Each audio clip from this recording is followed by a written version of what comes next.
379페이지 3번의 계약의 갱신을 확인해 보겠습니다.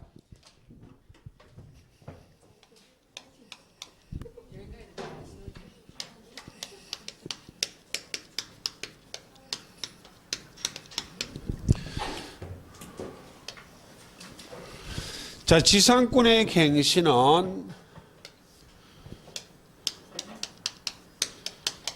약정 갱신은 있지만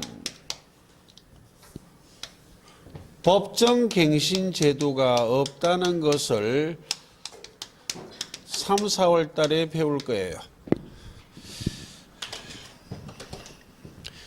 존속기간이 만료가 되면 당사자 간의 약정으로 합의하여 갱신하는 것은 가능해요.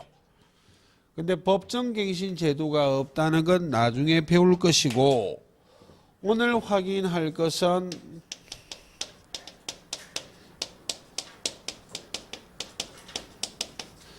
갱신의 간접적 강제예요.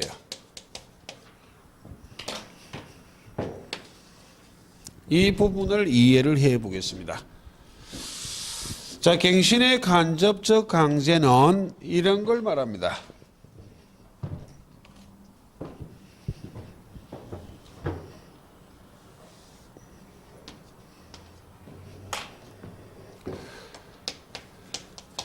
토지를 소유하는 갑이 있고 그 위에 건물, 기타 공작물, 수목,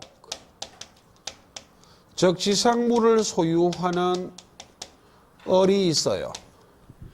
그럼 타인의 토지에 지상물을 소유하기 위해서 토지에 대한 적법한 권원이 있어야만 하는데, 갑을 간의 지상권 설정 계약이란 법률행위하고 을이 지상권을 취득했다면 토지에 대한 적법한 권한이 있죠.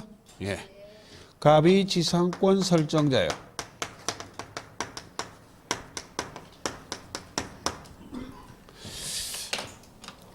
자, 일정한 경우 지상권자가 지상권 설정자에 대해서 권리를 행사할 수 있습니다.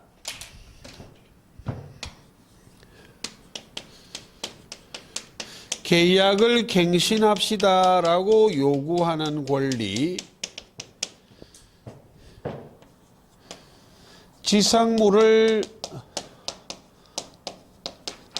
사세요라고 요구하는 권리요.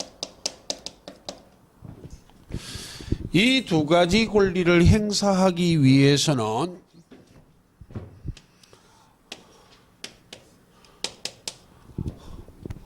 을의 지상권이 소멸해야 됩니다. 을의 지상권이 을의 아무 잘못 없이 존속기간의 만료로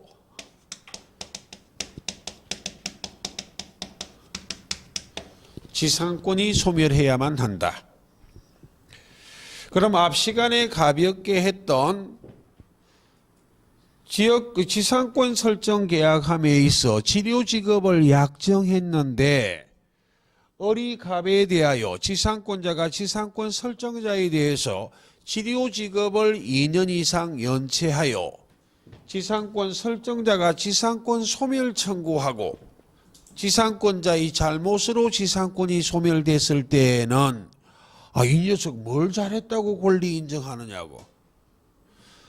되겠습니까? 지상권자의 아무 잘못 없이 지상권이 소멸해야 됩니다. 그리고 지상물이 현존하고 있다면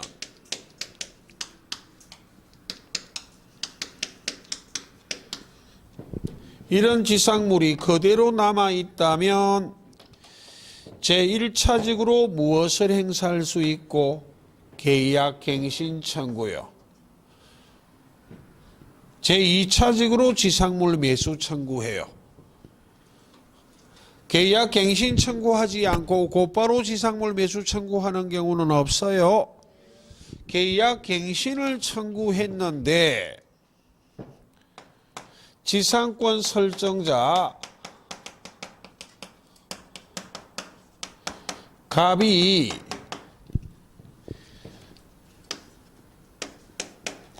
나는 갱신하기 싫어요 라고 거절을 하게 된다면 지상권자가 지상권 설정자에 대해서 나는 달팽이처럼 이 건물을 지고 나갈 수는 없다 하고 살아 청구할 수 있다 없다? 있어요.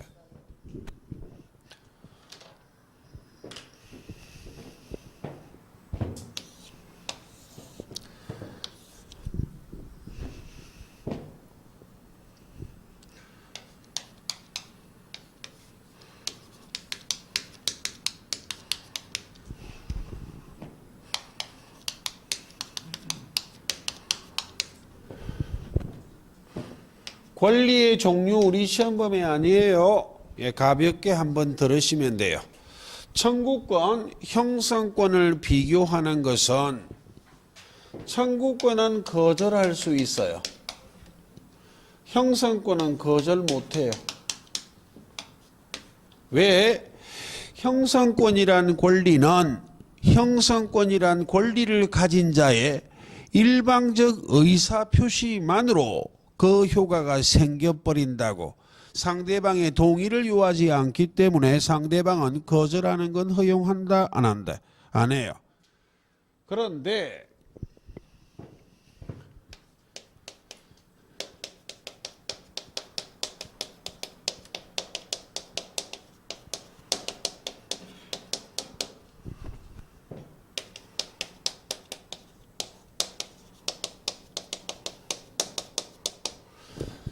청구권이라 불리우나 실질은 형성권이란 권리가 있어요. 이 분석 시험 아닙니다. 이름은 청구권인데 청구권이 아니라 실질은 형성권이 있어요. 이걸 기억할 때는 이렇게 기억하자 이 말입니다. 어떤 물건을 매수할 때 쫀쫀하게 분할해서 매수하면 신기하게도 이 물건이 증가하고 감소하다가 소멸을 해버려요. 무슨 소린가?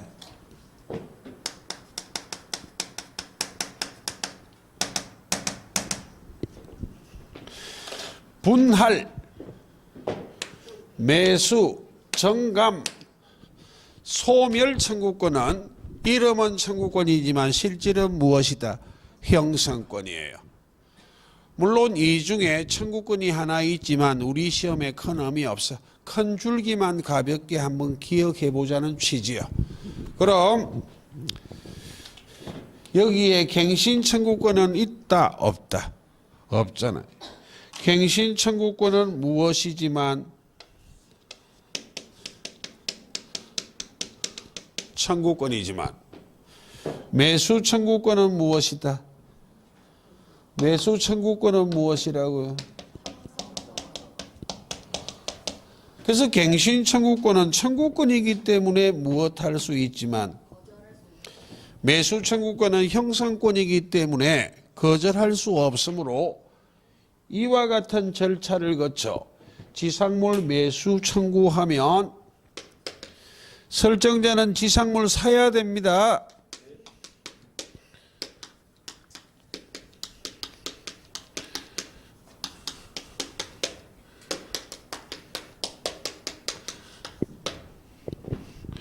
즉시 지상물 매매 계약이 성립해 버린다고. 그러니까 이 지상권 설정자가 지상물을 사기 싫다면 갱신을 거절해서는 된다 안 된다? 안 된다니까요. 그러니까 갱신을 간접적으로 강제하는 거라고. 알아들으셨습니까? 제1차적으로 무엇을 청구를 해야 돼? 계약 갱신 청구요. 근데 설정자가 예 좋습니다 갱신합시다 라고 말해버리면 거절하지 않는다면 두 번째는 의미 있다 없다? 없어. 갱신이 돼버렸기 때문에 나는 갱신하기 싫어요 라고 거절해버리면 지상권자가 지상물을 사라 청구할 수 있다고. 지상권 설정자는 지상물 사야만 됩니다. 그러니까 지상물을 사기 싫다면 거절하면 안 된다고. 되겠습니까? 이게 갱신의 간접적 강제예요. 이 규정은 지상권뿐만 아니라 전세권의 죄송합니다. 임대차에도 그대로 있어. 규정 똑같아요. 일타 쌍피를 제가 좋아합니다. 저급하지만 지상권 할 때 한번 보여드렸고 나중에 토지 임차인의 지상물 매수 청구권을 할 때 법률 규정은 지상권자하고 토지 임차인의 지상물 매수 청구권에 관한 규정은 똑같다 다르다. 똑같아요. 그런데 토지 임차인의 지상물 매수 청구권에는 독특한 판례가 하나 있어요. 그걸 3월 달에 보여드릴 거예요. 일단 지상권자의 지상물 매수 청구권에 관련된 규정을 유념해 보란 이야기야. 자, 이게 갱신의 간접적 강제와 관계된 사항이 되겠습니다. 자, 그렇게 보시고 뒤로 넘어가 볼게요. 그게 283조와 관계된 내용입니다. 자, 뒤로 넘어가서 특수지상권을 볼게요. 386페이지요. 먼저 1번의 구분지상권을 확인합니다.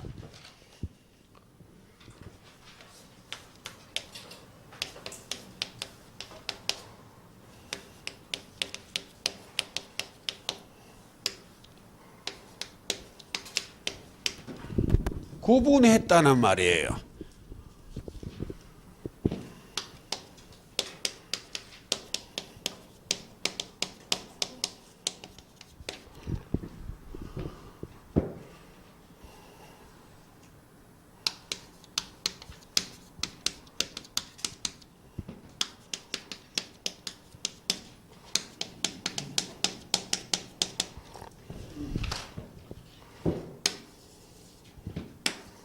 토지의 상하의 범위를 정한 지상권이 무엇이다? 구분지상권이요. 그럼 지난주에 이런 거 했었어요. 민법 212조 토지 소유권의 범위요. 어떤 한 필지에 토지가 있다면 지표면이 있고 지상 공간이 있고 지하 공간이 있어요. 이때 토지 소유권의 범위는 정당한 이익이 있는 범위 내 토지 상하의 그 효력이 미친다. 그럼 정당한 이익이 여기까지라면 이 토지를 소유하는 자는 지표면뿐만 아니라 지상 공간, 지하 공간까지도 배타적으로 점유하여 사용 수익하고 처분할 수 있어요. 그럼 이 토지 전부의 지상권이 설정되면 존속기간 내에는 소유권이 미치는 모든 범위를 누가 배타적으로 점유하여 사용 수익한다? 지상권자가. 그래서 한 필지 전부에는 실무상 약정으로 계약으로 지상권을 설정해 주는 경우는 거의 없어요. 해주면 바보의 토지 소유자가. 말은 최단기지만 짧다 길다니까요. 소유자는 아예 사용 수익을 못해. 그 기간 내에는 소유권을 제한하는 정도가 엄청나게 강한 권리가 무엇이다? 지상권이요. 그래서 토지를 입체적으로 사용 수익할 수 있도록 하기 위해서 한 필지 전부를 약정으로 지상권을 설정해 주는 경우가 별로 없기 때문에 토지 소유권을 제한하는 정도를 약화시킨 지상권을 하나 만들었다고. 토지의 상하의 범위를 정한다. 제가 지상 공간을 예를 들었지만 지하 공간일 수도 있고 지표를 물고 지상 지하 같이 물릴 수도 있어요. 이렇게 토지의 상하의 범위를 정한 지상권이 무엇이기 때문에 구분지상권이요. 그럼 존속기간 내에는 지상권자는 이 부분만을 배타적으로 점유하여 사용수익하지 나머지 부분은 누가 그대로 사용수익해? 소유자가. 그래서 일반적인 지상권보다는 구분지상권이 토지 소유권을 제한하는 정도가 약해요. 범위에 속하지 않는 건 소유자가 그대로 사용수익한다고. 되겠죠? 예. 그럼 일반적인 지상권은 건물, 기타, 공작물, 수목을 소유하기 위한 용익물건이지만 건물과 기타 공작물은 스스로 살아 성장하지는 않아. 상하의 범위를 정하는 데 문제 있다 없다? 없어. 근데 수목은 스스로 살아 성장하는 식물이에요. 수목은 토지의 상하의 범위를 정하는 것이 용이하다 곤란하다. 곤란하기 때문에 일반 지상권과 달리 구분 지상권은 건물, 기타, 공작물을 소유하기 위해 설정할 수 있지 수목을 소유하기 위해서 구분 지상권을 설정하는 것은 허용한다 안 한다? 안 해요. 이게 의외로 빈출 지문이에요. 그리고 오른쪽 분묘기지권 한번 들으면 다 아실 수 있어요. 시험에 잘 안 물어봅니다. 3, 4월 달에 특수지상권 중 분묘기지권을 설명해 드릴 거예요. 자, 잠시 보류하고 뒤로 넘기시고 388페이지 관습법상의 법정지상권입니다. 거기는 이렇게 적어 두시고 비교 458페이지.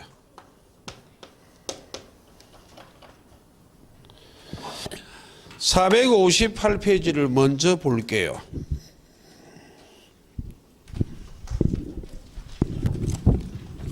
예, 논리 구조상 366조의 법정지상권을 먼저 해야만 해요.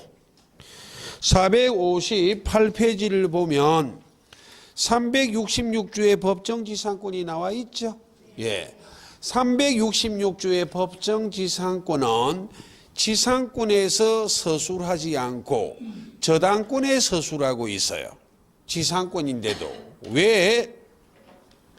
나중에 저당권 할 때 할 거예요. 365조 토지 저당권자의 일괄 경매권하고 366조의 법정지상권은 비교할 필요가 있기 때문에 366조의 법정지상권은 어디에서 적서술하고 있다고? 저당권 파트에서. 되겠죠? 예. 그럼 1, 2월 달은 성립 요건에 초점을 맞추는 거예요. 먼저 민법 366조의 법정지상권을 확인합니다.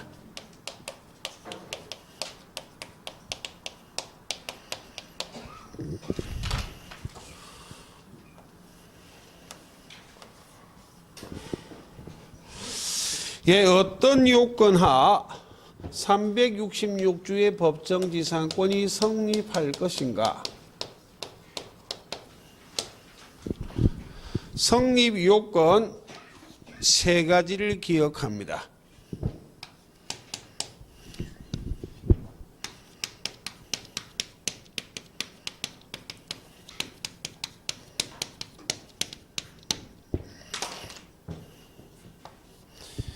저당권 설정 당시입니다.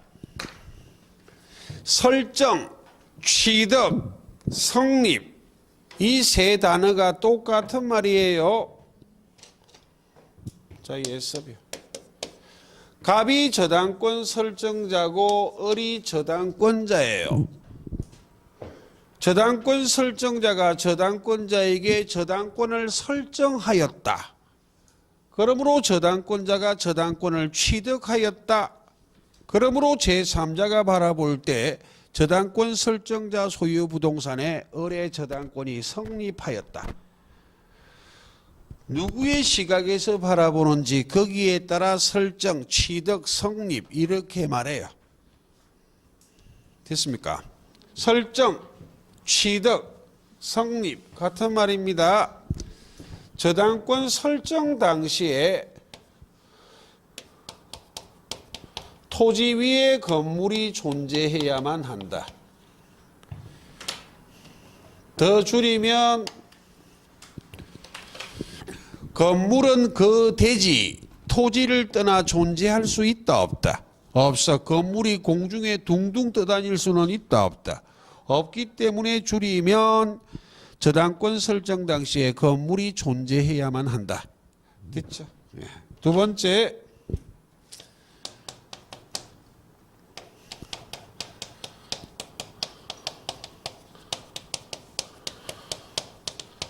저당권 설정 당시에 토지 소유자, 건물 소유자가 일치해야만 한다. 세 번째, 저당권 실행 경매로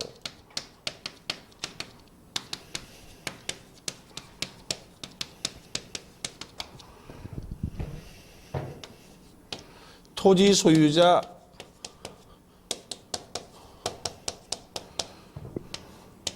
건물 소유자가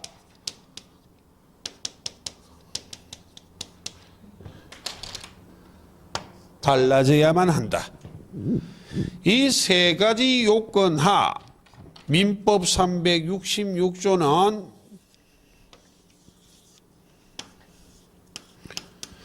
토지 소유자는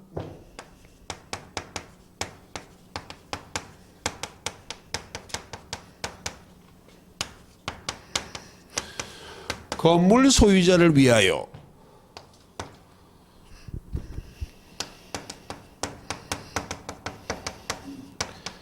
지상권을 설정한 것으로 본다 라고 규정하고 있어요. 그럼 우리 시험의 법정 지상권은 누구를 위하여 인정되는 권리다? 건물 소유자를 위하여. 건물 소유자를 위한다는 말은 건물을 철거할 수 없도록 하기 위하여 이런 의미예요. 대표적인 예를 하나 들어볼게요. 하나의 예시에 불과해요. 자, 토지를 소유하는 갑과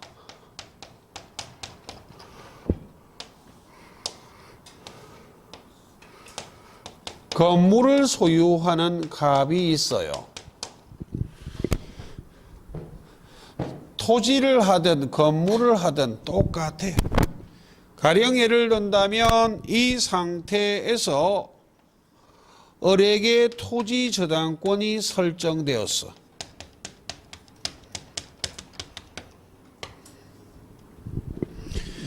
그럼 두 가지 요건 통과해 버렸잖아요. 저당권이 설정될 때 무엇이 있고 건물이 있고 저당권이 설정될 때 소유자가 동일하다. 두 가지 요건 통과했습니다.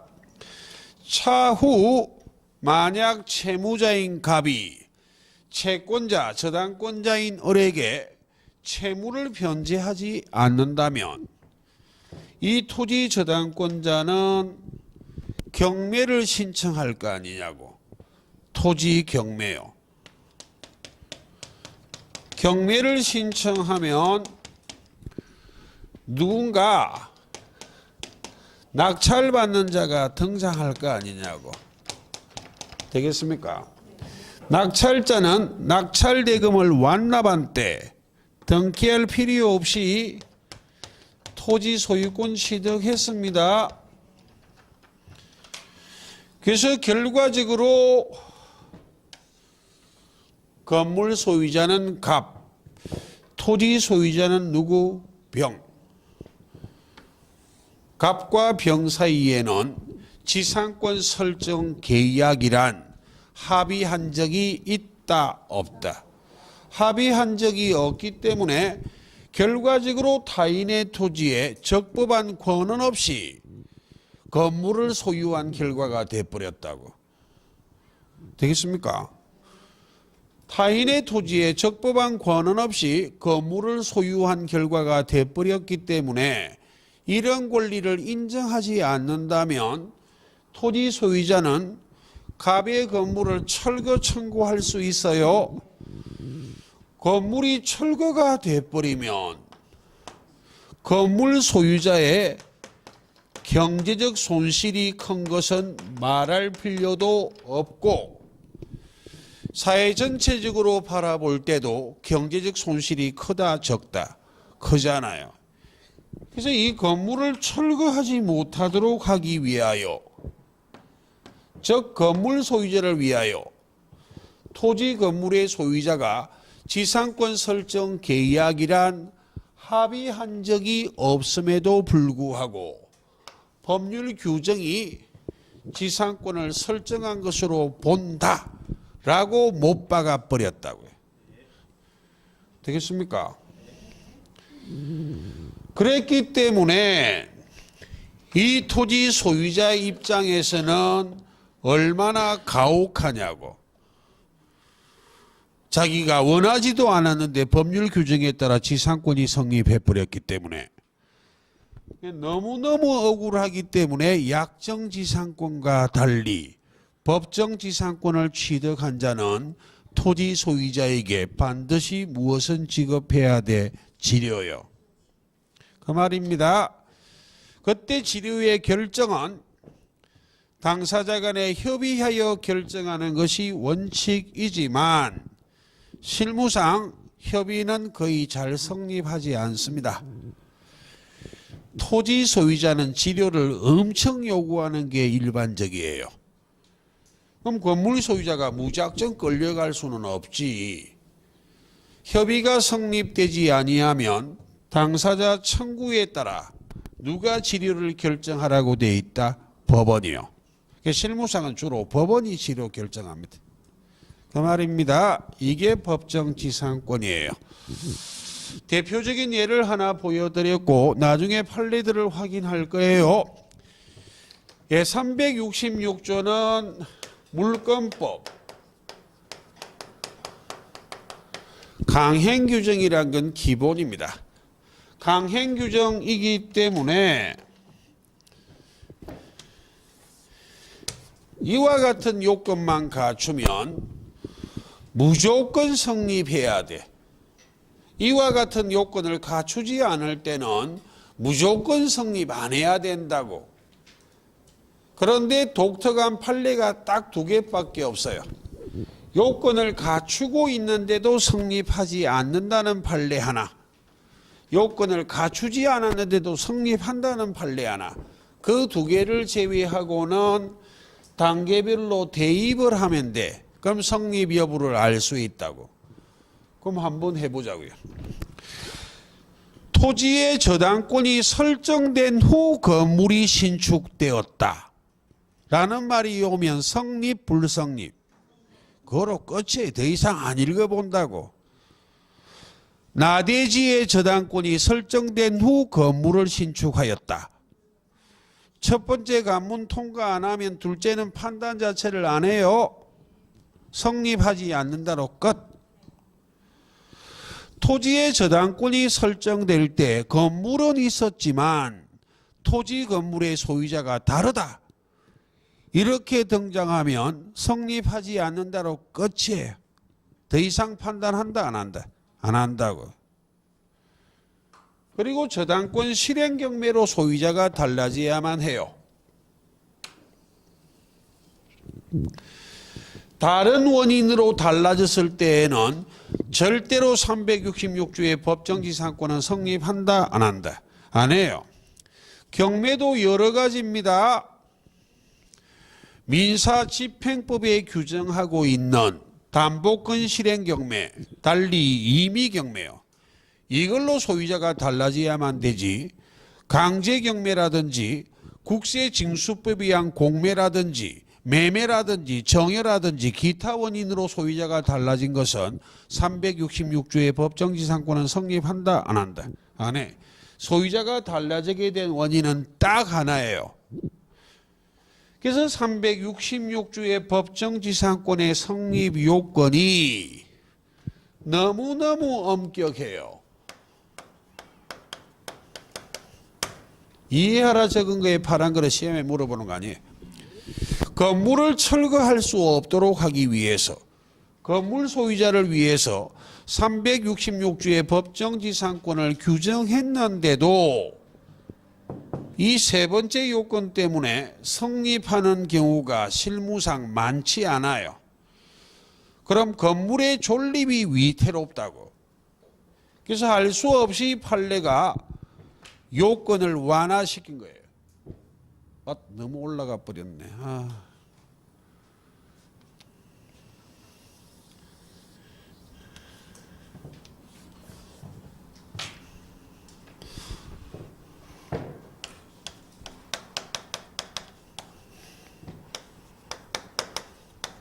좀 쉽게 성립할 수 있도록, 법정지상권이 좀 쉽게 성립할 수 있도록 판례가 요건을 완화시켰어요. 그걸 관습법상의 법정지상권이라고 말해요.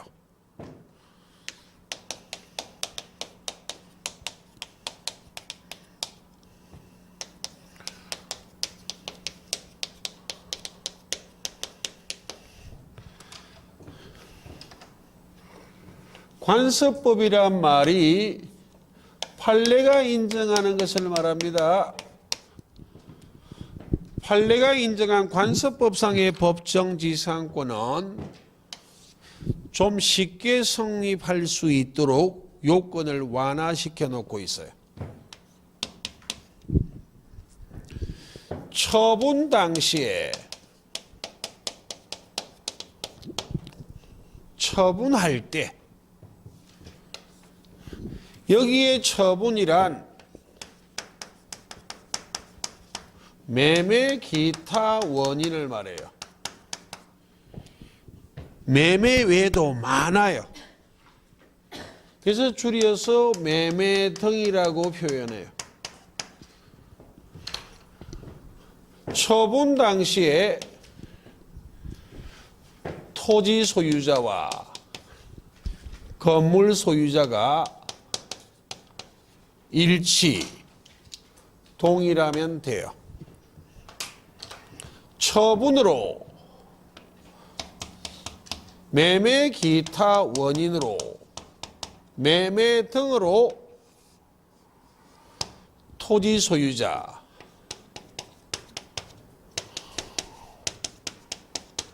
건물 소유자가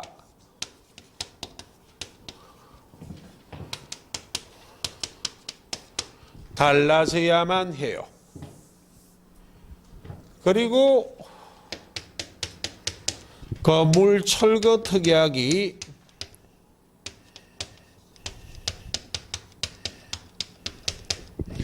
존재하지 않아야만 한다. 원래는 이 요건 3개입니다. 3개. 그런데 3월 달에 할 내용이요. 이 관습법상의 법정지상권에 관련된 판례 중 일괄매매에 관련된 판례가 너무 어렵기 때문에 교재 중에는 요건을 하나 더 집어넣은 경우가 있어. 일괄매매, 토지와 건물이 한꺼번에 매매됐다는 말이 오면 관습법상의 법정지상권은 성립 안 해요. 그럼 성립하기 위해서는 토지나 건물 중에 어느 하나만 매매 등이 돼야지, 한꺼번에 매매해서는, 일괄 매매해서는 성립한다, 안 한다? 안 한다고. 일괄 매매 판례가 왜를 분석하기는 너무 어렵기 때문에 일부 교재는 요건을 하나 더 집어넣어놨다고. 시험을 위해서. 토지나 건물 중 어느 하나만 매매가 될 것, 이렇게 한꺼번에 매매되면 성립한다, 안 한다? 안 한다고. 원래는 요건 셋입니다.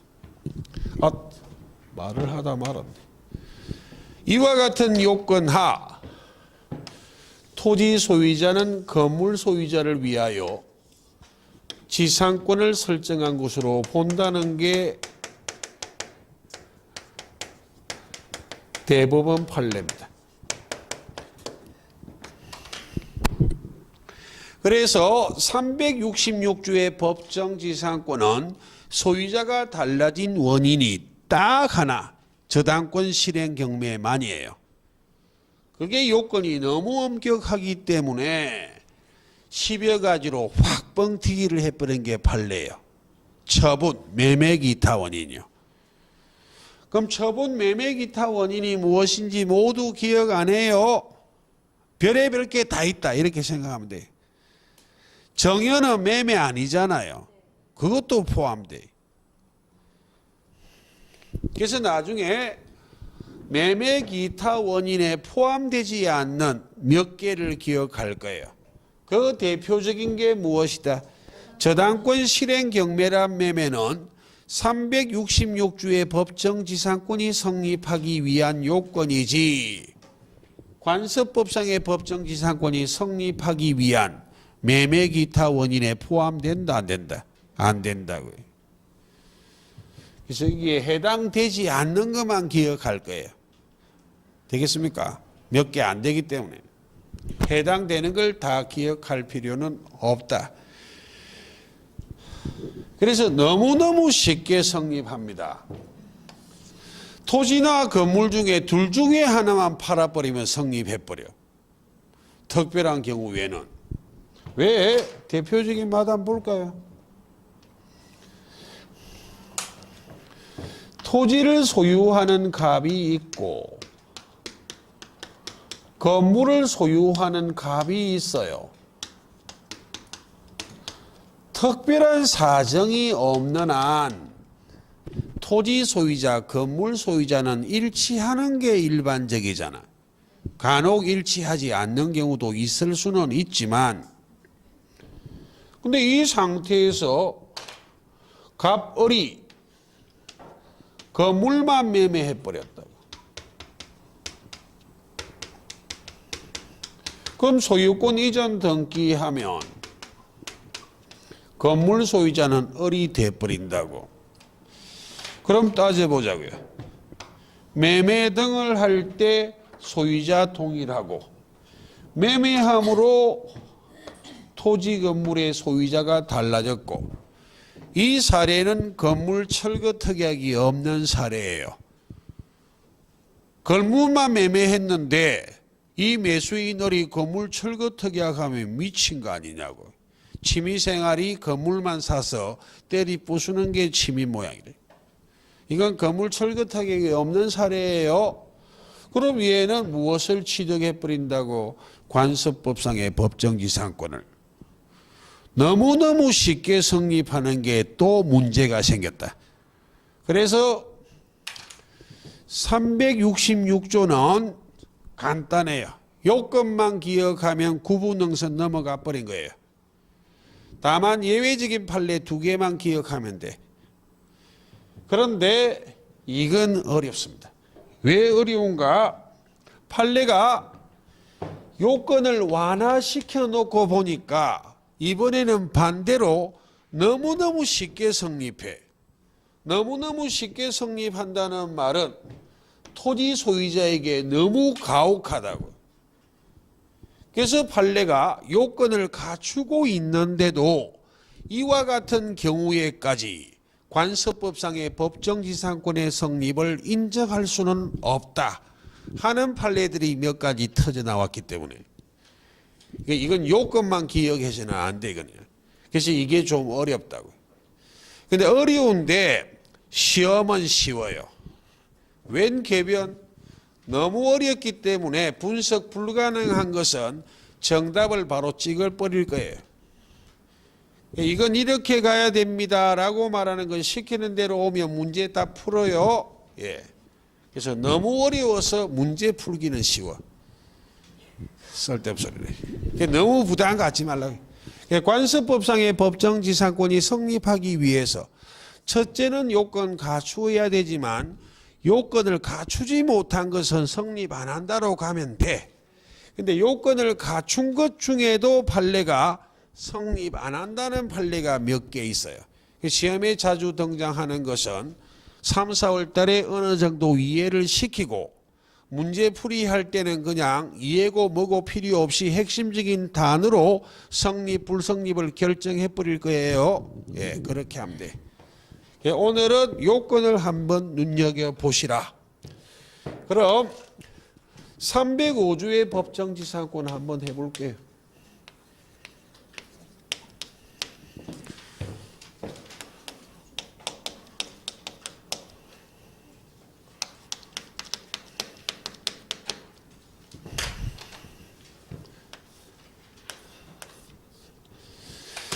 자, 실정법, 현행법에 규정하고 있는 법정지상권은 4개가 있어요. 2개는 우리 시험 범위가 아닙니다. 임목에 관한 법률이 하나 있어. 임목법이요. 그 우리 시험 범위 아니요. 가등기 담보 등에 관한 법률이 하나 있어. 그 법률은 우리 시험 범위는 맞지만 법정지상권이 정답이 되는 요소 아닙니다. 그래서 버려. 민법에 규정하고 있는 둘이 우리 시험의 논점. 그리고 판례가 인정하는 관습법상의 법정지상권. 이 분묘기지권도 포함될 수 있지만 분묘기지권 시험에 잘 안 물어봐. 그냥 버려버려. 이 논리만 하면 되는데 305조는 아주 쉬워요. 아주 쉬운데 305조는 제가 강조하는 하나만 할 거예요. 자, 바로 보자고요.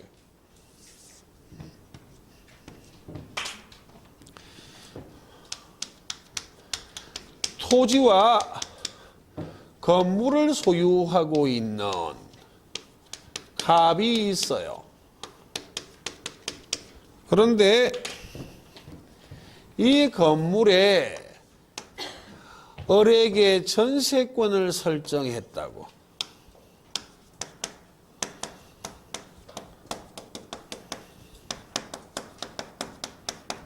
그럼 을이 건물의 전세권자, 갑이 건물의 전세권 설정자입니다. 이 상태에서 이 토지, 대지 소유권의 특별 승계인이 있다고.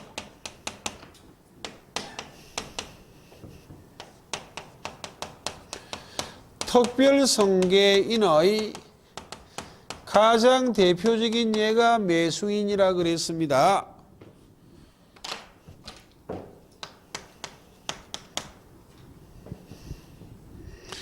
그럼 보시다시피 이 대지 소유권의 특별 승계인이 법률 규정의 305조가 지상권을 설정한 것으로 본다라고 규정하고 있는데 우리 시험의 법정 지상권은 누구를 위하여 인정되는 권리다? 건물 소유자예요. 그럼 대지 소유권의 특별 승계인이 건물 소유자를 위해서 지상권을 설정한 것으로 보는 것이기 때문에 건물 소유자는 1번 전세권 설정자다. 2번 전세권자다. 3번 우리는 대답하지 않는다. 소유자가 전세권 설정자입니까? 전세권자입니까?